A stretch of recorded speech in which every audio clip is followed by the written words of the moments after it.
The Leichter Panzersprachwagen, or the Light Armored Reconnaissance Vehicle, was a series of four-wheel drive armored cars produced by Germany from 1935 to 1944.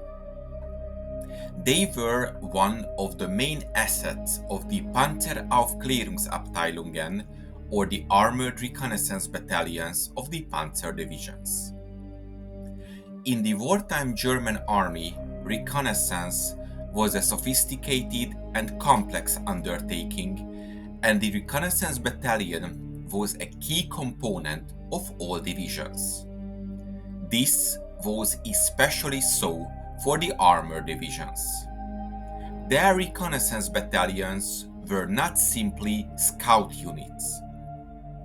The tactical doctrine governing the employment of the reconnaissance battalion was that it should fight for the information. Locating the enemy was only the first step. The reconnaissance battalion was then expected to develop the situation by forcing the enemy to deploy, revealing his strength and intentions. This was done by simulating a full-scale attack, both to acquire and report information and to buy time. Thus, the reconnaissance battalion had to have sufficient strength, mobility, and firepower to make its attack appear plausible and reliable means of communication with the division headquarters. In the years following the Versailles Treaty, the Blitzkrieg technique was being forged, and in the Panzerwaffe, the requirement was for deep reconnaissance, which could operate effectively up to 30 miles ahead of the main body. Unlike the British, who had employed armored cars continuously in a wide variety of roles, the German reconnaissance battalions were heavily influenced by their cavalry background from the outset.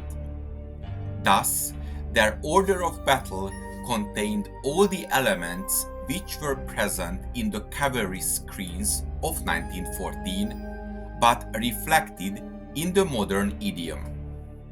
To put it simple, instead of horses, they used armored cars. The 1939 organization of the Reconnaissance Battalion of a Panzer Division consisted of a headquarters staff, two armored reconnaissance squadrons, a motorcycle machine gun squadron, a heavy squadron, and a mobile workshop and supply units. The battalion headquarters incorporated the usual command and control apparatus, which was responsible for correlating the information received from the squadrons and transmitting it to the divisional headquarters via a troop from the divisional signals battalion. Each armored reconnaissance squadron consisted of a squadron headquarters containing one radio command vehicle and four armored cars fitted with radio, one heavy platoon of six or 8-wheeled armored cars, and two light platoons, each of 6 4-wheeled cars. The heavy platoon could be further subdivided into 3 2-car sections and the light platoons into 2 3-car sections, provided each contained at least one car fitted with radio. This organization has sometimes been described as a Kampfgruppe or a battle group, but such a description is misleading.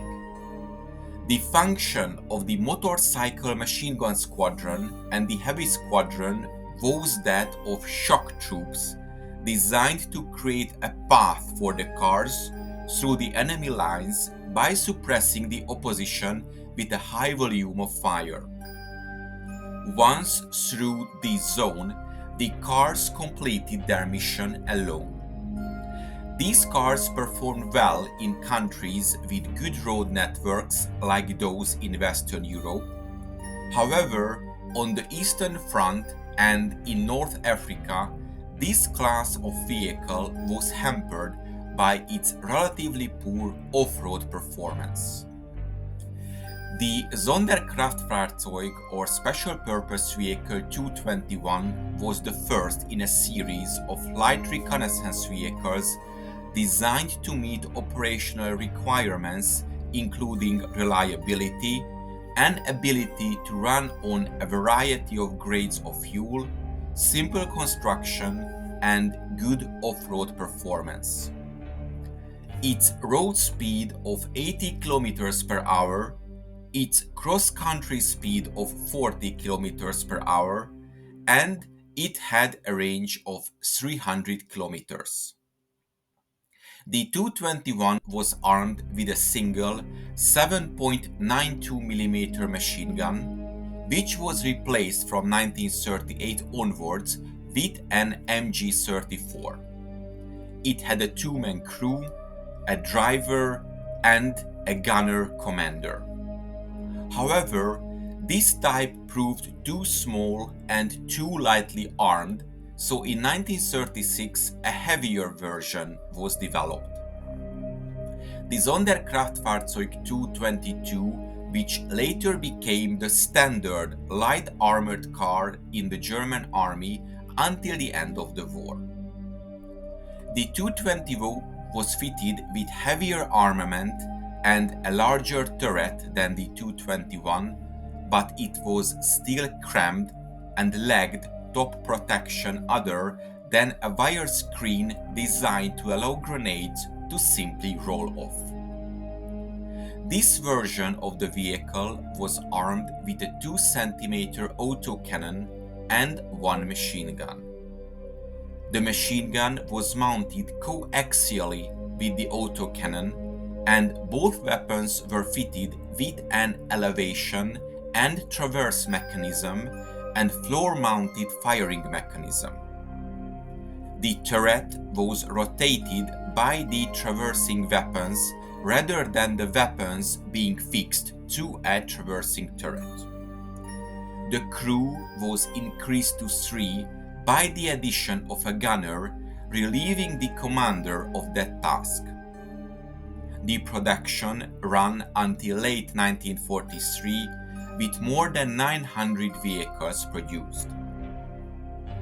The next version was the Sonderkraftfahrzeug 223, an armored car with similar features to the 221, but with the addition of a frame antenna and a 30-watt FUG-10 medium-range radio set. Its 3-man crew consisted of a driver, a commander, and radio operator. Production ran from 1936 to 1944 with at least 560 vehicles produced. The last version was the Sonderkraftfahrzeug 260, an unarmed radio car version with a long-range radio equipment and a large bed frame antenna over the vehicle. Generally, it was for signals use. It is interesting to note that some 260s were equipped with a larger star antenna to communicate with Luftwaffe aircraft. Production ran from April of 1941 to April of 1943 with 480 vehicles produced. It is important to mention that the second part of the war, when the limitations of the vehicle were highlighted, the Sonderkraftfahrzeug 221 family was gradually replaced in the reconnaissance role by the Sonderkraftfahrzeug 250 half-track, but the turret and armament of the 222 was sometimes retained. For example, the Sonderkraftfahrzeug 250/9 variant was a 250 fitted with a top plate surmounted by the same turret and gun combination of the Tu-22 fitted to this half-track. I hope you enjoyed this episode, and to make sure you don't miss my future work, please make sure you are subscribed to my channel and press the bell notification button. Thank you, and see you in the next video.